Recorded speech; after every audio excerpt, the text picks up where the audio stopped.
ভাই একটু বলবেন যে আজকে আপনাদের যে কর্মসূচি, বাংলাদেশ সরকারকে আপনারা যে বার্তাটি দিয়েছেন, আপনাদের সেই দাবি যদি সরকার যদি না মেনে নেয় তাহলে পরবর্তীতে আপনাদের কর্মসূচি কেমন থাকতে পারে, এই বিষয়টা বলবেন।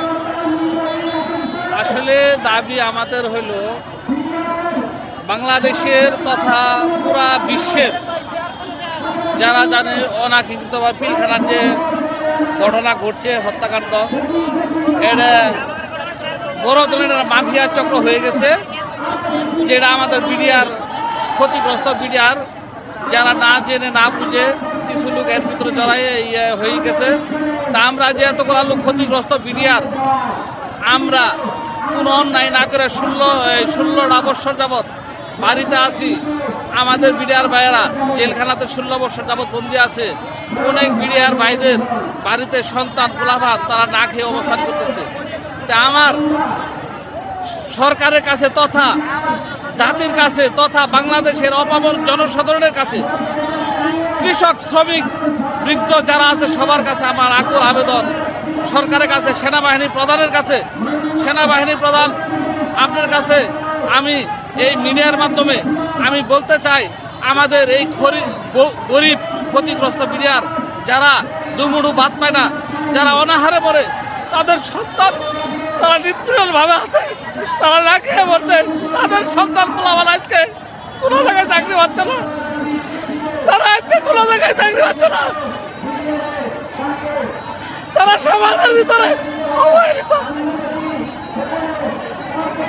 আমরা ডিপার্টমেন্টে ভর্তি হয়েছিলাম খুব সুশৃঙ্খল ভাবে, আমরা দুমুড়ু ভাত খাওয়ার জন্য ভর্তি হয়েছিলাম আমাদের সন্তান পোলাপান নিয়ে, আমরা যাতে ভালো করে এই পৃথিবীর ভিতরে, এই বাংলাদেশের ভিতরে দুমুড়ু ভাত খেতে পারে, এই জন্য আজকে আমাদের মাঠে নামা লাগলো শুধু আপনাদের কিছু ভুল সিদ্ধান্তের কারণে। তবে এই 5ই আগস্টের ছাত্র সমাজের বিক্ষোভের পরে যে সরকার গঠন হয়েছে, আমরাও সেখানেও দেখতেছি সেই আগের মতোই সেই পরিস্থিতি। তবে দয়া করে আমরা সেনাপ্রধান, বাংলাদেশে যারা অপমর জনসাধারণ, শ্রমিক, কৃষক, ছাত্রজীবী, বুদ্ধিজীবী, যত স্কুল কলেজ ভার্সিটির যত লোক আছেন, তাদের কাছে আমার প্রশ্ন, আমাদের সন্তানদের ছেলেমেয়ে খাওয়ার আজকে সেনাবাহিনীর যারা অফিসার আছে তারাও তাদের কোনো প্রাপ্য সম্মানটুকু ফেরা পেলে নাই, তাদের বিচার পায় নাই। আজকে গরিব পিড়িয়ার যারা আছে, আজকে আমাদের পোলাপান লেখাপড়া করতে পারে নাই, তারা মূর্খ, তারা কোনো কিছু করতে পারে নাই, তারা কোনো চাকরি পায় নাই। তবে আপনাদের কাছে আমি সচিবালয়ের যারা বড় বড় চাকরিতে আছেন, সচিবালয়ের বড় বড় ঊর্ধ্বতন কর্মকর্তা আছেন, তাদের কাছে পাও ধরে হাত ধরে আমি অনুরোধ করতেছি, তারা আপনাদের আমাদের দিকে তাকায় সেরা আমাদের একটা ব্যবস্থা করে দেন, আমাদের দুমুঠো ভাত খাওয়ার ব্যবস্থা করে দেন। আপনাদের কাছে পরিশেষে আমি আবার সেনাবাহিনী প্রধানের কাছে বলবো, আপনার দেশের এই বাংলাদেশকে সুষ্ঠু সুন্দরভাবে দিক নির্দেশনা দিয়ে আপনি আমাদের দেশটা সচল করে রাখছেন। আমি আবার বলবো, আপনার বাড়ির পাশে আমার বাড়ি, আপনার বাড়ির পাশে আমার বাড়ি, আপনাকে হাত অনুরোধ করবো আমাদের সমস্ত মিডিয়ার ভাইদেরকে আপনি একটা দুমুড়ো বাচ্চার ব্যবস্থা করে দেন। আমি সেনাবাহিনী প্রধান, বিডিআর প্রধান, পুলিশ প্রধান, নেভি প্রধান, যত প্রধান আছে সবার কাছে অনুরোধ করতেছি, সচিবালয়ের যত বড় বড় কর্মকর্তা আছে তাদের কাছে হাত ধরে মাপ চাইতেছি, আমাদের তুমুল বাচ্চার ব্যবস্থা করে দেন। আমাদের কোনো দাবি নাই, আমাদের সরকারের সাথে কোনো যুদ্ধ করার নাই। আমরা যদিও প্রশিক্ষণ যত সৈনিক, আমরা অশৃঙ্খল, আমরা কোনো বিশৃঙ্খল কাজে জড়িত চাই না। আমি আবারও দেশের অপমান সদস্য ঢাকাবাসী, যত বিশ্ববাসী সবার কাছে আমি দাবি করি, আমাদের দুমুঠো ভাত খাওয়ার ব্যবস্থা করে দেন। আবার কোনো এই আইন উপদেষ্টার কাছে আপনার নামে অনেক কিছু আমরা শুনতেছি, আপনি আমাদের আইন নিয়ে অনেক কিছু করতেছেন, আমাদের আইনি ব্যবস্থা করে দেন। স্বরাষ্ট্র উপদেষ্টার কাছে বলতেছি, আপনি আমাদের বিডিআর প্রধান ছিলেন, আপনি সব কিছু জানেন, আমাদের একটা ব্যবস্থা করেন। আসসালামু আলাইকুম।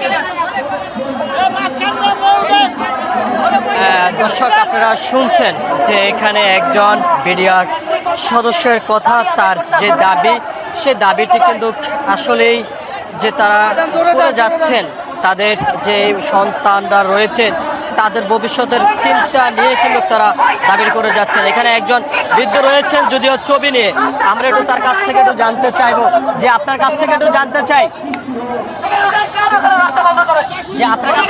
জানতে চাই এই ছবি কার?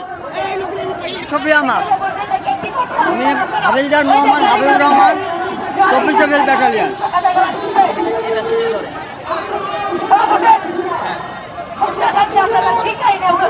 আমার নাম হচ্ছে মোহাম্মদ হাবিবুর রহমান, হাবিলদার মোহাম্মদ হাবিবুর রহমান, 24 রেবেল ব্যাটালিয়ন। কি দাবি নিয়ে রাজপথে আপনারা? আমরা রাজপথে নামছি আমাদের চাকরিতে পুনর্বহালের জন্য, দ্বিতীয়ত জেল যারা আছে তাদের জেল মুক্তির জন্য।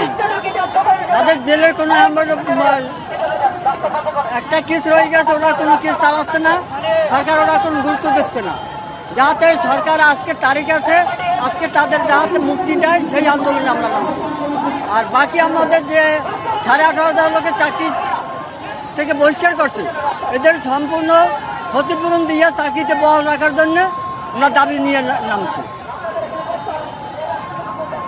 আপনি কি মনে করেন এই সরকার আপনাদের দাবিটা মেনে নেবে? আমরা চেষ্টা করবো, বাকি আর না আল্লাহ ভরসা আর সরকারের ইচ্ছা। কতটা আশাবাদী যে আপনাদের এই দাবি সরকার মেনে নেবে? আমরা এটা 100-তে 100 ভাগের আশাবাদী যে নেবে মানে। দর্শক আপনারা শুনছেন যে এখানে একজন বৃদ্ধ কথা বলেছেন, যদিও তার যে চাকরির বয়সটি কিন্তু এখন করার মতো নেই, তারপরও তাদের যে সহযোদ্ধারা রয়েছেন, তাদের যে সহপাঠীরা রয়েছেন, এখনো পর্যন্ত যারা কারাবন্দী অবস্থায় রয়েছেন তাদের জেল মুক্তির দাবি কিন্তু তারা করে যাচ্ছে। এর পাশাপাশি যাদেরকে চাকরি থেকে বহিষ্কার করা হয়েছে তাদের ক্ষতিপূরণ চেয়ে পুনরায় চাকরিতে বহাল রাখার জন্য কিন্তু তারা সেই দাবি করে যাচ্ছেন। আমরা আপনাদেরকে শাহবাগের যেই মোড় রয়েছে সেই মোড় থেকে সরাসরি যুক্ত হয়ে আমরা আপনাদেরকে দেখানোর চেষ্টা করছি।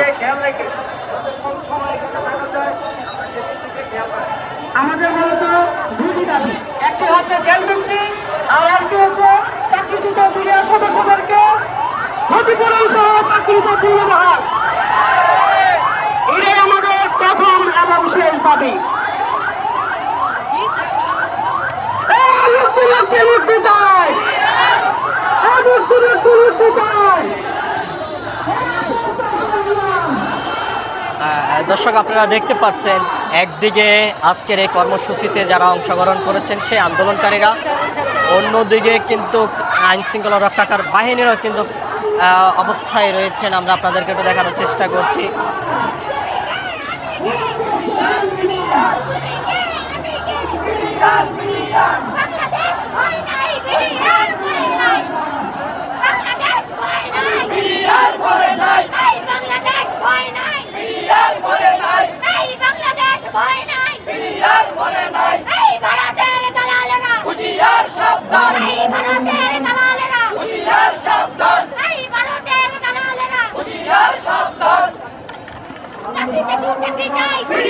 দর্শক আপনারা দেখছেন একদিকে আজকে বিডিআর সদস্যরা এবং তাদের পরিবাররা কেন্দ্রকে শাহবাগ এলাকায় অবস্থানে রয়েছেন, অন্যদিকে আইন শৃঙ্খলা রক্ষাকার বাহিনীরা অবস্থান করে রয়েছেন। আমরা আপনাদেরকে একটু সরাসরি একটু দেখানোর চেষ্টা করছি।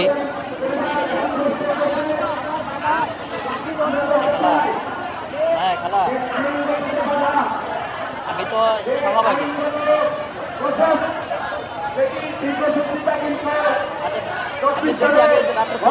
ব্যস্ত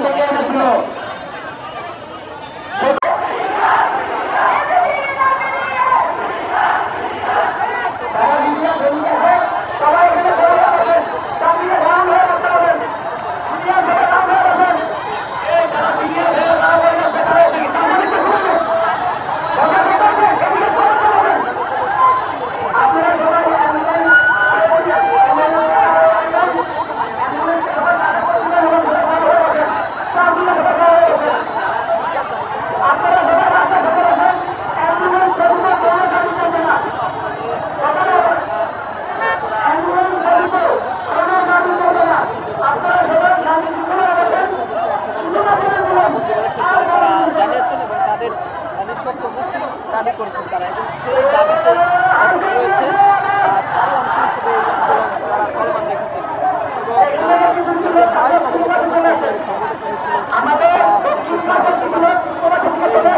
পর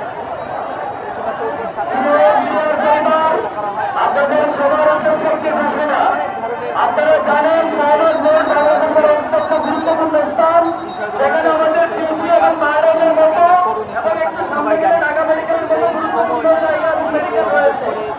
আপনারা সংবাদপত্র এবং অ্যাম্বুলেন্স যেভাবে পারবেন পার করে দেবেন। সংবাদ মাধ্যমের গাড়ি এবং অ্যাম্বুলেন্স আপনারা যেভাবে পারবেন, নিজের গাড়ি আপনারা যেভাবে পারবেন, সবাই নিজ নিজ দায়িত্বে সহযোগিতা করে পার করে দেবেন। সন্তানরা আত্মীয়স্বজনরা বিভিন্ন সময় গণমাধ্যমে এসেছেন, তারা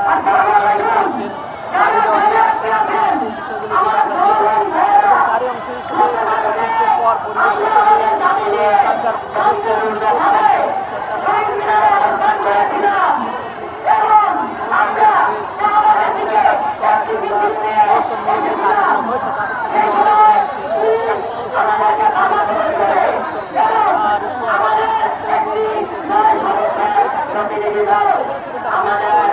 দাবিগুলো নিয়ে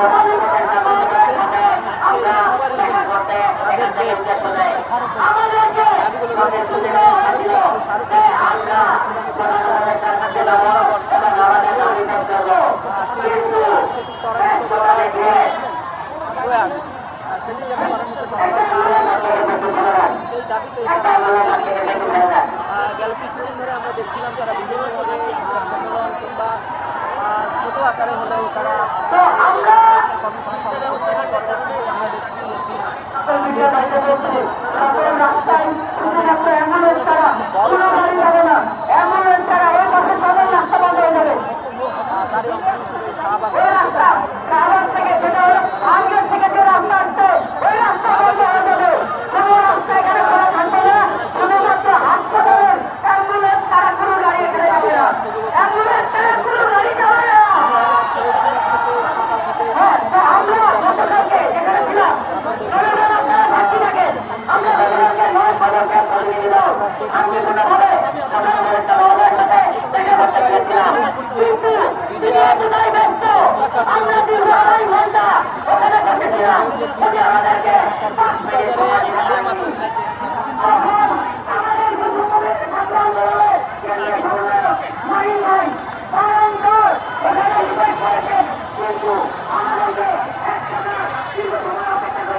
পানে পানে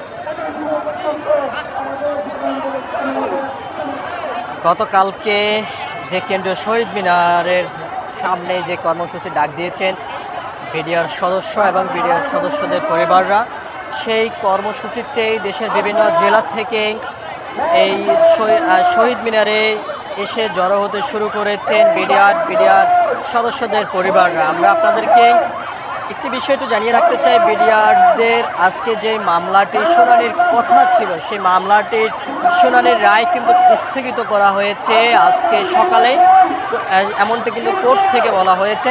এর পাশাপাশি বিডিআর সদস্যরা গতকালকেই যে প্রধান উপদেষ্টার বাসভবনের উদ্দেশ্যে কিন্তু কেন্দ্রীয় শহীদ মিনার থেকে একটি পথযাত্রা শুরু করেন। সেই যাত্রাটি যে আইনশৃঙ্খলা রক্ষাকার বাহিনীর সদস্যরা রয়েছেন তারা কিন্তু আটকিয়ে দেন। আটকে দেওয়ার পরে তারা শান্তিপূর্ণভাবে কিন্তু তাদের যে কর্মসূচি সেই কর্মসূচিটি কিন্তু তারা চালিয়ে গিয়েছিলেন। একটা পর্যায়ে যখন বর্তমান সরকারের পক্ষ থেকে কোনো আশ্বস্ত যখন না পেয়েছেন তখন এই শাহবাগ এলাকা থেকে যে সমন্বয়করা রয়েছেন তারা কিন্তু একটি ঘোষণা দিয়েছেন, যে রকেট ঘোষণাটি দিয়েছেন শাহবাগ এলাকায় রকেট করা হবে। তবে সেই ঘোষণা অনুযায়ী আজকে কেন্দ্রীয় শহীদ মিনার থেকে কিছুক্ষণ আগেই একটি পথযাত্রা শুরু করেন এই বিডিআর সদস্য এবং বিডিআর সদস্যদের পরিবার। এবং সেই পথযাত্রার সময়ে যদিও আইনশৃঙ্খলা রক্ষাকার বাহিনীর যে সকল সদস্যরা রয়েছেন তারা কিন্তু বিভিন্ন স্থানে কিন্তু কঠোর অবস্থায় কিন্তু রয়েছেন। এবং সর্বশেষ যে চিত্রটি ছিল সেই চিত্রটির বিষয়ে যদি আমরা আপনাদেরকে বলে রাখতে চাই, সেই চিত্রটি হলো যে ব্যারিকেড দিয়ে কিন্তু আইন শৃঙ্খলা রক্ষাকার বাহিনীরা কিন্তু পথ কিন্তু আটকিয়ে রাখার চেষ্টা করেছিলেন। তবে সেই ব্যারিকেড ভেঙে আইন শৃঙ্খলা রক্ষাকার বাহিনীদেরকে অতিক্রম করে বিডিআর সদস্য এবং বিডিআর সদস্যদের যে সকল পরিবাররা রয়েছেন তারা কিন্তু এই শাহবাগ যেই এলাকায় সেই এলাকায় কিন্তু তারা প্রবেশ করেন। প্রবেশ করে যেই শাহবাগ এলাকার যে মূল চত্বরটি রয়েছে এবং শহরের বিভিন্ন স্থানে যাওয়ার যেই জায়গাটি রয়েছে, যে মোড়টি রয়েছে সেই মোড়ে কিন্তু এখন এই আন্দোলনকারীরা কিন্তু এখন অবস্থায় কিন্তু রয়েছে। তবে এর আমরা আপনাদেরকে একটু দেখানোর চেষ্টা করছি তাদের সে কর্মসূচি থেকে। আপনারা দেখতে পাচ্ছেন, আমরা একটু কথা বলবো যে এখানে আজকে যারা এই কর্মসূচিতে অংশগ্রহণ করেছেন তাদের সঙ্গে আমরা একটু কথা বলবো।